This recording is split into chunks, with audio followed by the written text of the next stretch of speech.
guys, welcome to Movie Max. Cinema పరిశ్రమలో ఒకే రంగంలో ఉన్న నటీనటులు ప్రేమించి పెళ్లి చేసుకున్నప్పుడు వారి మధ్య ఆర్థిక వ్యత్యాసాలు తరచూ చర్చనీయాంశమవుతుంటాయి. పెళ్లి సమయంలో లేదా కెరీర్ లో కొన్ని దశల్లో భర్త కంటే భార్యకి ఎక్కువ పారితోషికం, భారీ క్రేజ్ ఉండే పరిస్థితులు ఎదురవుతుంటాయి. అగ్ర కథానాయికగా భారీ రెమ్యునరేషన్ తీసుకుంటున్న భార్య పక్కన తన ఉనికిని చాటుకోవడానికి భర్త ఇంకా ప్రయత్నిస్తున్నప్పుడు ఈ వ్యత్యాసం స్పష్టంగా కనిపిస్తుంది. పారితోషికాల వ్యత్యాసం కేవలం బ్యాంక్ ఖాతాలకే పరిమితం కాకుండా వారి వ్యక్తిగత జీవితాలు ఈగోలపై ప్రభావం చూపే ప్రమాదం ఉంటుంది. సమాజం, మీడియా చూపే విపరీతమైన దృష్టి వల్ల భర్తలో ఆత్మన్యూన్యతా భావం కలగడం సహజమే. అయితే నిజమైన ప్రేమ అవగాహన ఉన్న చోట ఈ ఆర్థిక వ్యత్యాసాలు దంపతుల మధ్య దూరాన్ని పెంచలేవు. భార్య విజయాలను తన సొంత విజయాలుగా భావించి సంతోషపడే మనస్తత్వం ఉన్న భర్త లభించినప్పుడు ఆ బంధం ఎంతో ఆదర్శవంతంగా మారుతుంది. కోలీవుడ్ నటుడు సూర్య జ్యోతికల జంట దీనికి చక్కటి ఉదాహరణ. పెళ్లికి ముందు ప్రేమించుకునే సమయంలో 2006లోనే సూర్య కంటే జ్యోతిక సంపాదన 3 రెట్లు ఎక్కువగా ఉండేది. తదనంతర కాలంలో సూర్య పాన్ ఇండియా స్టార్ గా ఎదిగారు. దీనిపై జ్యోతిక ఇటీవల స్పందిస్తూ అప్పట్లో తన సంపాదన సూర్య కంటే 3 రెట్లు ఎక్కువగా ఉండేదని, ఇప్పుడు ఆయన సంపాదన తన కంటే 30 రెట్లు ఎక్కువ అని నవ్వుతూ చెప్పారు. అయితే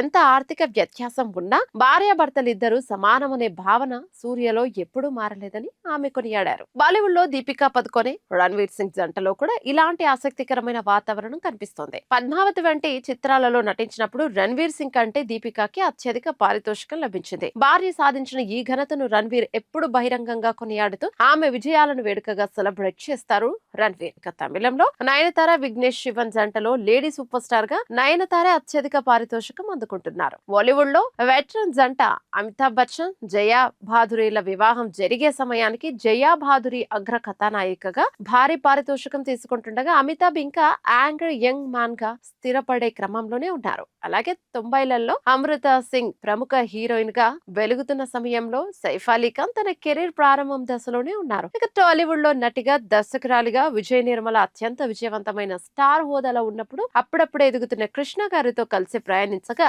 సమంత నాగచైతన్య వివాహ సమయంలో సమంత పాన్ ఇండియా స్థాయిలో అత్యధిక రెమ్యునరేషన్ పొందే అగ్ర కథానాయికగా రాణించారు. ఇతర దక్షిణాది పరిశ్రమలైన బాలీవుడ్, శాండల్వుడ్ లోనూ ఇటువంటి ఆసక్తికరమైన సమీకరణాలు కనిపిస్తాయి. మలయాళంలో 90s లోనే మంజు వారియర్ #1 నటిగా అత్యధిక పారితోషికం అందుకోక ఫహద్ ఫాజిల్ తో వివాహ సమయానికి నజ్రియా నజీం కు తమిళ, మలయాళ భాషల్లో విపరీతమైన క్రేజ్, భారీ రెమ్యునరేషన్ ఉండేది. మరోవైపు శాండల్వుడ్ లో KGF చిత్రానికి ముందే కన్నడ సినిమాలు, సీరియళ్ల ద్వారా రాధికా పండిట్ భారీ క్రేజ్ తో పాటు అధిక పారితోషికం సాధించగా, ఉపేంద్రను పెళ్లాడే సమయానికి ప్రియాంక ఉపేంద్ర బెంగాలీ, హిందీ, తమిళ చిత్రాలలో నటిస్తూ మంచి పారితోషికం పొందే స్టార్ గా ఉన్నారు. భర్తల కంటే వీరంతా అధికంగా సంపాదించేవారు. సినీ రంగంలో పారితోషికాలు, స్టార్ హోదాలు తాత్కాలికమైనవని గ్రహించడమే అసలైన విషయం. కాలక్రమేణా మార్కెట్ సమీకరణాలు మారినా ఒకరినొకరు గౌరవించుకుంటూ ఒకరి ఎదుగుదలలో మరొకరు భాగస్వాములైనప్పుడే వెండి తెరపైనే కాక నిజ జీవితంలోనూ ఆ జంటలు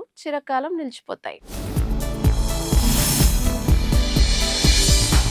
లేటెస్ట్ గా రిలీజ్ అయిన Hollywood cinema spider man brand new day కి ఇండియా ఎంత పెద్ద మార్కెట్ గా మారిందో మరోసారి నిరూపించింది. విడుదలైన 4 రోజుల్లోనే ప్రపంచ వ్యాప్తంగా సుమారు $927 మిలియన్ వసూలు చేసి రెండో అతిపెద్ద గ్లోబల్ వీకెండ్ సినిమాగా రికార్డు క్రియేట్ చేస్తుంది. ఇక ఇండియాలో అయితే ఈ సినిమా ఫస్ట్ డే 72.44 కోట్ల గ్రాస్ వసూలు చేసింది. 60.60 కోట్ల నెట్ సాధించి హాలీవుడ్ ఓపెనింగ్ రికార్డులను తిరగరాసింది. మొదటి 4 రోజుల్లోనే 300 కోట్లకు పైగా గ్రాస్, 257 కోట్లకు పైగా నెట్ వసూలు చేసి ఇండియా మార్కెట్ ఇప్పుడు హాలీవుడ్ కు ఎంత కీలకమో చూపించింది. ఇదే సిరీస్ లో వచ్చిన Spider Man No Way Home ప్రపంచ వ్యాప్తంగా భారీ సంచలనాన్ని సృష్టించింది. 3 స్పైడర్ మ్యాన్ లను ఒకే తెరపైకి తీసుకొచ్చిన ఈ చిత్రం ప్రపంచ వ్యాప్తంగా $1.921 బిలియన్ వసూలు చేసి సోనీ పిక్చర్స్ చరిత్రలో అత్యధిక వసూలును సాధించిన సినిమాగా రికార్డ్ ని క్రియేట్ చేస్తుంది. ఈ మూవీకి కూడా ఇండియాలో 218 కోట్లకు పైగా నెట్ వసూలు చేసింది. 2019లో విడుదలైన Spider Man Far From Home మరో కీలక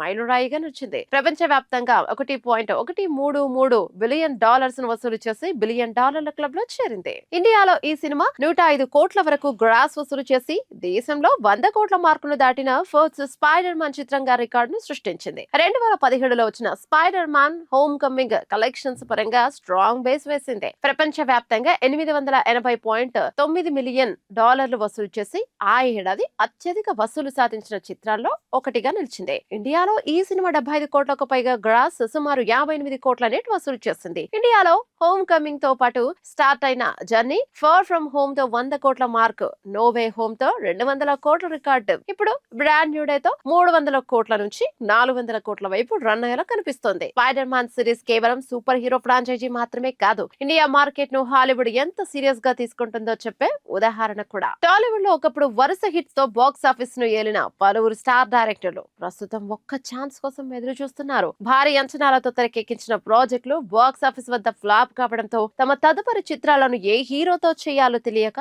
సతమతపోతున్నారు. ఎంతటి క్రేజీ కాంబినేషన్లైనా కంటెంట్ సరిగ్గా లేకపోతే ప్రేక్షకులు తిరస్కరిస్తుండటంతో ఫ్లాప్ డైరెక్టర్లతో సినిమాలు చేయడానికి స్టార్ హీరోలు సైతం వెనకడుగు వేస్తున్నారు. ఉప్పెన విజయం తర్వాత బుచ్చిబాబు సానా నుంచి వచ్చిన పెద్ద చిత్రం తెలుగు వర్షన్ లో ఎలాగోలా బ్రేక్ ఈవెన్ సాధించినప్పటికీ పాన్ ఇండియా స్థాయిలో మాత్రం భారీ ఫ్లాప్ గా నిలిచింది. దీంతో బుచ్చి తదుపరి ప్రాజెక్టు పై నిర్ణయం తీసుకోలేకపోతున్నారు. మరోవైపు ది రాజా సాబ్ తో ప్రభాస్ ను కనీవిని ఎరుగని రీతిలో చూపిస్తానన్న మారుతి సినిమా ఫలితం చూసి విమర్శల పాలయ్యారు. కథ సిద్ధంగా ఉన్నప్పటికీ ఆయనకు సరైన హీరో దొరకడం లేదు. దీంతో మళ్లీ తక్కువ బడ్జెట్ తో చిన్న సినిమా వైపే ఆయన మొగ్గు చూపుతారా అనే చర్చ నడుస్తుంది. ఇక విజయ్ దేవరకొండతో తీసిన ఫ్యామిలీ స్టార్ దారుణమైన ఫ్లాప్ గా మారడంతో దర్శకుడు పరశురామ్ కు ఇప్పటి వరకు మరొక అవకాశం ఇచ్చేందుకు ఏ హీరో ముందుకు రావడం లేదు. Out and out mass action చిత్రాలకు కేర్ ఆఫ్ అడ్రస్ గా నిలిచిన బోయపాటి శ్రీనుకి కూడా ప్రస్తుతం కష్టకాలమే నడుస్తోంది. ఆయన మార్క్ అతిగా ఉండే హై వోల్టేజ్ ఫార్మ్ లా ఇప్పుడు ఆయనకే శాపంగా మారింది. బాలకృష్ణతో అఖండ 2 లాంటి సినిమాలకు మాత్రమే ఆ ఫామ్ లో వర్కౌట్ అవుతుందేమో, కానీ మిగిలిన హీరోలపై చేస్తే ఫలితం తేడా కొడుతోంది. గతంలో బెల్లంకొండ శ్రీనివాస్ తో చేసిన జయజానకి నాయక, రామ్ తో తెరకెక్కించిన స్కంద చిత్రాలు దారుణమైన ఫ్లాప్ గా నిలవడమే దీనికి నిదర్శనం. బాలయ్యతో తప్ప వేరే ఏ హీరోతో పనిచేయాలన్నా బోయపాటికి ఇప్పుడు ప్రత్యామ్నాయాలు కనిపించడం లేదు. హీరోలకు సరిపడే బలమైన కథలను సిద్ధం చేసుకుని ప్రేక్షకుల తాజా మైండ్ సెట్ కు తగ్గట్టుగా తమ శైలిని మార్చుకుంటేనే ఈ దర్శకులు మళ్ళీ ట్రాక్ లోకి వచ్చే అవకాశం ఉంది. సినిమా పిచ్చితో అవకాశాల కోసం ఎన్నో ఏళ్లు పోరాడిన ఒక సాధారణ యువకుడి కల నెరవేరితే ఆ ఆనందం ఎలా ఉంటుందో హుషార్ పిట్టలు మూవీ ప్రెస్ మీట్ లో ప్రత్యక్షంగా కనిపించింది. ఈ సినిమాలో పుట్ట బానుగా నటించిన నటుడు బాను మొదటిసారి కెమెరా ముందుకు వచ్చి మాట్లాడిన మాటలు ప్రెస్ మీట్ లో అందరినీ విశేషంగా ఆకట్టుకున్నాయి. అయితే ఇది కళ నిజమో అర్థం కావడం లేదంటూ అతను పొట్టున తన చెంప మీద కొట్టుకున్న అందరికి షాక్ ఇచ్చాడు. ఈవెంట్ లో బాను మాట్లాడుతూ, నాకు చిన్నప్పటి నుంచి సినిమా పిచ్చి ఎక్కువ. ఊర్లో ఏ సినిమా పాట ఫస్ట్ షో థియేటర్ లో వాలిపోయేవాడిని. స్క్రీన్ మీద కామెడీ చూసి నవ్వుకునే నేను మొన్న హుషార్ పిట్టలు ప్రివ్యూ చూస్తున్నప్పుడు పెద్ద స్క్రీన్ మీద నన్ను చూసి కింద జనాలు నవ్వుతుంటే కళ్ళెంబడి నీళ్లు తిరిగాయి. అసలు ఇది కలనా నిజమా అనేది ఇప్పటికీ నమ్మలేకపోతున్నాను. ఎన్ని కష్టాలు అవమానాలు ఎదురైనా నటుడిగా నిరూపించుకోవాలనే పట్టుదలతోనే ఇన్నాళ్ళు ఉన్నాను అని ఎమోషనల్ అయ్యారు. సినిమా అవకాశాల కోసం తాను పడిన తపనను పంచుకుంటూ ఛాన్స్ రావాలని బోయినపల్లి ఎల్లమ్మ తల్లికి మొక్కుకొని ప్రతి మంగళవారం చెప్పులు కూడా వేసుకోకుండా తిరిగాను. అవకాశం వచ్చి సినిమా రిలీజ్ అయ్యాక దేవుడికి 100 కొబ్బరికాయలు కొడతానని మొక్కుకున్నా. కానీ నన్ను ఒక నటుడిగా నిలబెట్టి ఇంత మంచి పాత్ర ఇచ్చి కొత్త జీవితాన్ని ప్రసాదించిన మా డైరెక్టర్ భిక్ష అన్న, ప్రొడ్యూసర్ వెంకట్ యాదవ్ అన్నల రుణం ఎప్పటికీ తీర్చుకోలేను. అందుకే అమ్మవారితో పాటు నాకు లైఫ్ ఇచ్చిన వీళ్ళకు కూడా ప్రత్యేకంగా 100 కొబ్బరికాయలు కొడతాను అని బాను కృతజ్ఞతలు తెలిపారు. చిన్న క్యారెక్టర్ అనుకుంటే తనకెంతో ప్రాధాన్యత ఉన్న మంచి పాత్ర ఇచ్చినందుకు చిత్ర యూనిట్ కు ప్రత్యేక ధన్యవాదాలను తెలియజేశారు. బాను మాట్లాడిన ఈ నిష్కల్మషమైన మాటలు ప్రస్తుతం సోషల్ మీడియాలో నెటిజన్లను ఆకట్టుకుంటున్నాయి. మళ్ళీ మరో ఇంట్రెస్టింగ్ ఎపిసోడ్ తో మళ్ళీ కలుద్దాం. అంతవరకు stay connected, stay tune to studio యువ.